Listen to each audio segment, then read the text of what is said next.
আসসালামু আলাইকুম। অবিরাম বাংলার সংবাদে সবাইকে স্বাগত জানাচ্ছি। আমি নাইম ফাথম মুবিন। শুরুতে বিআরবি কেবলস সংবাদ শিরোনাম। তারেক রহমান খালাস পাওয়ায় মির্জা ফখরুলের স্বস্তি প্রকাশ। আমাদের 1947 সালের পরিস্থিতির দিকে নিয়ে যাওয়া হচ্ছে, যা বলছেন ভারতীয় নেত্রী। ভারতের পতাকায় প্রণাম না করলে চিকিৎসা পাবে না বাংলাদেশিরা। আওয়ামী লীগ স্বাধীনতার ইতিহাস বই পড়েছে, সরাসরি যুদ্ধে অংশগ্রহণ করেনি। আগে সংস্কার পরে নির্বাচন, ভিপি নূর। তারেক রহমান খালাস পাওয়ায় মির্জা ফখরুলের স্বস্তি প্রকাশ। 21শে আগস্ট গ্রেনেড হামলা মামলা থেকে বিএনপির ভারপ্রাপ্ত চেয়ারম্যান তারেক রহমান সহ সব আসামি খালাস পাওয়ায় স্বস্তি প্রকাশ করেছেন দলের মহাসচিব মির্জা ফখরুল ইসলাম আলমগীর। রোববার 1 ডিসেম্বর বাংলাদেশ সময় বিকাল 3:30টায় লন্ডন থেকে পাঠানো এক বিবৃতিতে এ স্বস্তি প্রকাশ করেন তিনি। মির্জা ফখরুল বলেন, বিচারিক আদালতের রায় বাতিল করে বিচারপতি এ.কে.এম. আসাদুজ্জামান ও বিচারপতি সৈয়দ এনায়েত হোসেনের হাইকোর্ট বেঞ্চে রায় ঘোষণা করায় মহান আল্লাহর দরবারে আমি শুকরিয়া আদায় করছি। তিনি বলেন, এই রায়ে প্রমাণ হলো আওয়ামী ফ্যাসিবাদ সরকার রাজনৈতিক উদ্দেশ্য প্রণোদিত হয়ে এই মামলায় তারেক রহমানকে অভিযুক্ত করেছিল। তার বিরুদ্ধে আনা মামলার অভিযোগ থেকে তিনি আইনগতভাবে মোকাবেলা করে উচ্চ আদালত থেকে বেকসুর খালাস পেয়েছেন। ঐতিহাসিক এই রায়ের মধ্য দিয়ে আবারও প্রমাণিত হলো তারেক রহমানের বিরুদ্ধে আনা সব মামলায় রাজনৈতিক ষড়যন্ত্রমূলক ছিল, বলেন মির্জা ফখরুল। আমাদের 1947 সালের পরিস্থিতির দিকে নিয়ে যাওয়া হচ্ছে, যা বলছেন ভারতীয় নেত্রী। 1947 সালে ভারত ভাগের সময় সাম্প্রদায়িক দাঙ্গা ফ্যাসাদের দিকে ইঙ্গিত করে জম্মু কাশ্মীরের সাবেক মুখ্যমন্ত্রী মেহবুবা মুফতি বলেছেন, আমার আশঙ্কা হচ্ছে 1947 সালে যে পরিস্থিতি ছিল এখন আমাদের সেই দিকে নিয়ে যাওয়া হচ্ছে। তরুণরা যখন চাকরি পাচ্ছে না, ভালো হাসপাতাল নেই, শিক্ষা নেই, আর তারা সড়কের অবস্থা উন্নতি না করে মন্দিরের খোঁজে মসজিদ ভাঙার চেষ্টা করছে।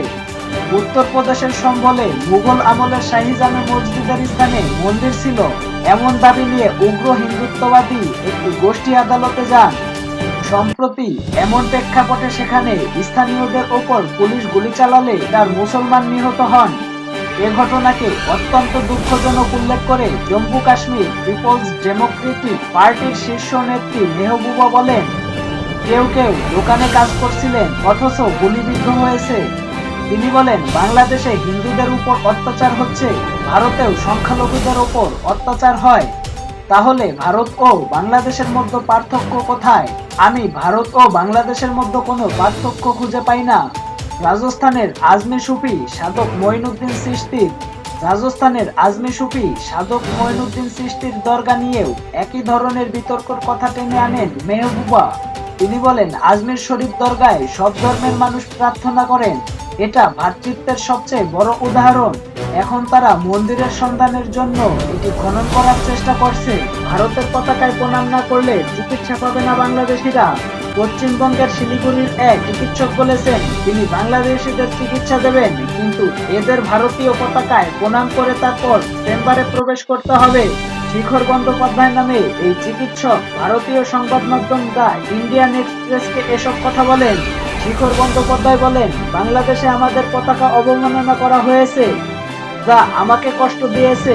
আমি রোগীদের ফিরিয়ে দিতে চাই না, কিন্তু যারা আমাদের দেশে আসবে তাদের আমাদের পতাকাকে সম্মান জানাতে হবে।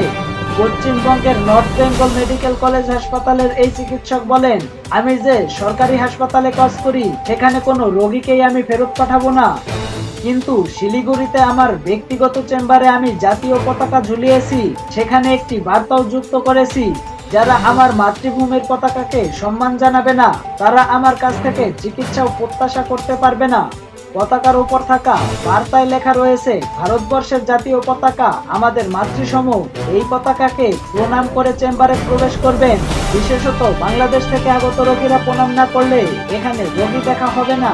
চন্দ্রনাথ অধিকারী নামে অপর এক চিকিৎসক ইন্ডিয়ান এক্সপ্রেসকে বলেছেন, তিনিও যে সরকারি হাসপাতালে কাজ করেন সেখানে সবাইকে চিকিৎসা দেবেন, কিন্তু নিজের ব্যক্তিগত চেম্বারে কোনো বাংলাদেশি রোগীকে তিনি দেখবেন না। উল্লেখ্য, সংখ্যালঘু সম্প্রদায় বিতর্কিত হিন্দু পণ্ডিত চিন্ময় দাসকে নিয়ে ভারতীয় মিডিয়ায় অতিরঞ্জিত খবর এবং অভ্যন্তরীণ বিষয়ে কথা বলায় ঢাকাসহ দেশের বেশ কয়েকটি শিক্ষা প্রতিষ্ঠানের প্রবেশপথে ভারতের পতাকা এঁকে দিয়েছিলেন শিক্ষার্থীরা। এরপর পতাকাকে অবমাননা এবং হিন্দুদের ওপর কথিত হামলা বৃদ্ধি নিয়ে বাংলাদেশি রোগীদের চিকিৎসা না দেওয়ার ঘোষণা দিয়েছে কলকাতার একটি হাসপাতাল। এরপর আরো কয়েকটি ভারতীয় হাসপাতাল বলেছে তারা বাংলাদেশিদের চিকিৎসা দেবে না। আওয়ামী লীগ স্বাধীনতার ইতিহাস বই পড়েছে, সরাসরি যুদ্ধে অংশগ্রহণ করেনি।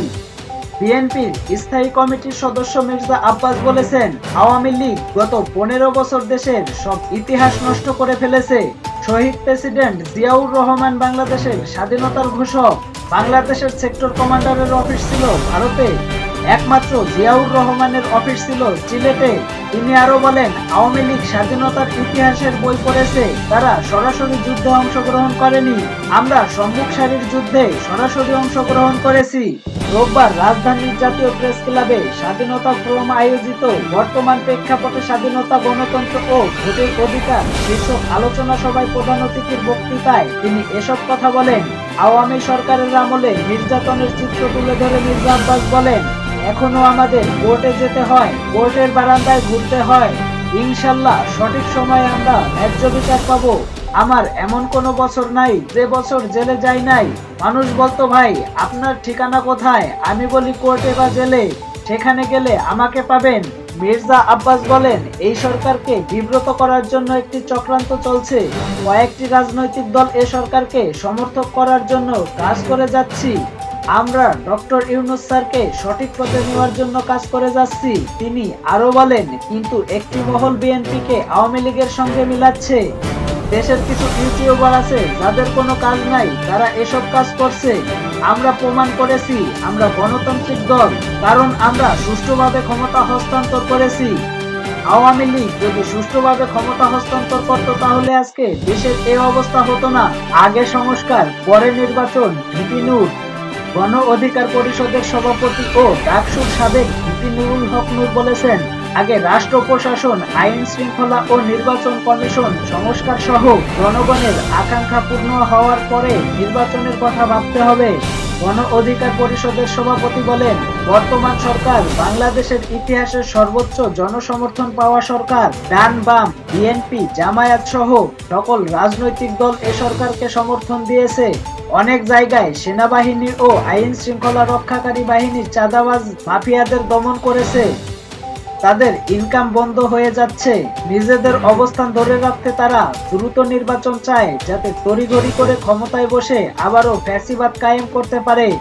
অন্তর্বর্তী সরকারের প্রতি নূর বলেন, দ্রব্যমূল্য নিয়ন্ত্রণ হচ্ছে না, আইন শৃঙ্খলা পরিস্থিতি তেমন উন্নয়ন হয়নি, তাই জনগণের মাঝে ক্ষোভ বাড়ছে। ফ্যাসিবাদ যাতে আবার আসতে না পারে, এ ব্যাপারে বিএনপি, জামায়াত সহ আমাদের এক থাকতে হবে। ফ্যাসিবাদের বিষয়ে নজর দেওয়ার জন্য অন্তর্বর্তী সরকারের প্রতি আহ্বান জানান তিনি। এ সময় নতুন বাজারের বিশিষ্ট ব্যবসায়ী হুকুমদের নেতৃত্বে এক সনাতন পরিবার নূরকে ফুলেল শুভেচ্ছা জানিয়ে গণ অধিকার পরিষদে যোগদান করেন। নূর সদ্য যোগদানকারী 100 সনাতন পরিবারের সদস্যকে স্বাগত ও শুভেচ্ছা জানান। এ সময় সদ্য যোগদানকারীদের উদ্দেশ্য করে নূর বলেন, আপনারা আগের চেয়ে এখন নিরাপদে আছেন এবং নিরাপদে থাকবেন।